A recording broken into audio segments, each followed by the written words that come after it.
Good morning, ladies and gentlemen. This is Lounging with Lisa, the morning edition, the video series that has me lounging while coming at you with thoughts of the day. I thought I might jazz things up a bit and do some sort of, like maybe I'll start in the mornings. Oh God, I look like something not very pleasant. Anyhow, maybe I should start doing sort of a morning brief, like brought to you by, and then whatever my coffee mug has on it, which in this case it's a Bernie Sanders or Bertie Sanders coffee mug.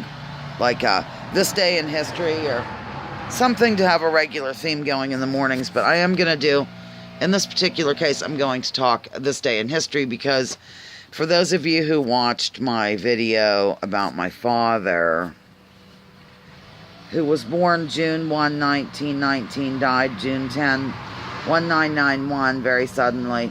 Today is the anniversary of my father's death. So I thought I would just come at you wildly and tell you what happened there. Life was totally normal. In fact, I had talked to the man the night before. It was so strange how this unfolded because I lived in Houston, and so did my sister Jill. I have to drink from my sponsor's cup. Brought to you by Bertie Sanders. What's on the other side? Nothing. The color purple. We both lived in Houston, and I had just had one of my guests, regular guests at Steak and Ale restaurant. I was a bartender there. And, you know, people would eat in the lounge and I'd wait on them, whatever. His name was Norm. He died. I had just gone to his funeral and I was talking to my father about it the night before on the phone. On June 9, I would have been. And something came up in the conversation that Norm had wanted me, look at this coward.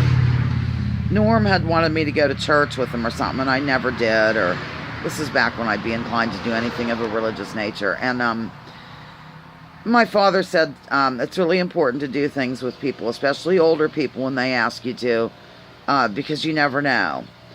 And lo and behold, that I was talking to Dad about Norm's death. Dad dropped dead the next day. And then weeks later, in July, when I got back to Houston, my friend Bob called me and said, "Oh my God, I'm so sorry about your father, la-da-da." We were talking about the death of my father. I get a phone call a few days later. Bob's dead. It's like, oh my God, I'm not going to talk about anybody's death again. Anyhow, basically, my father was going on with life. He had practiced the trumpet. You know, I told you he was a musician professionally. And Mother had been doing some running around and came in to the house. They'd watched their soap together. I'm sure Dad watched The Young and the Restless or Bold and the Beautiful or something with Mother.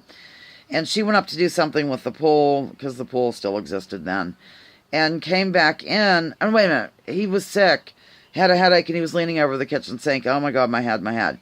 So Mother gave him some pain relief and kind of put him to bed.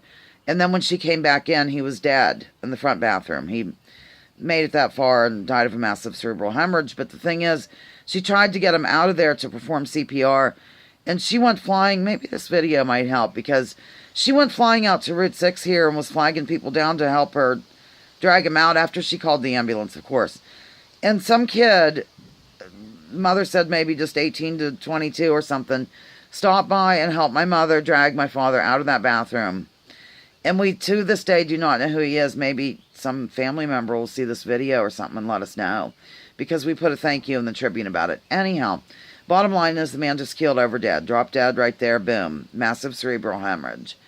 So, yeah, it was quite a time for us, because we got the news in Houston, and I couldn't even pack. I called my friend Mindy and said, my father's dead. Can you please come over? And I don't even know what I'm doing. We had to get on a plane and come home.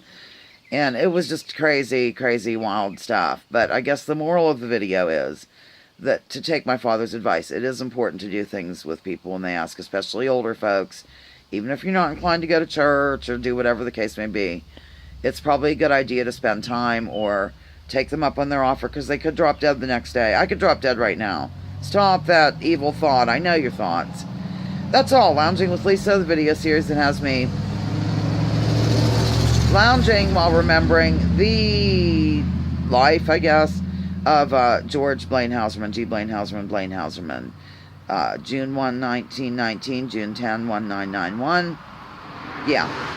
And you know what? He would have totally wanted to go that way, as they say, either that or in your sleep. I mean, he had a headache. It was pretty violent, and then it was over.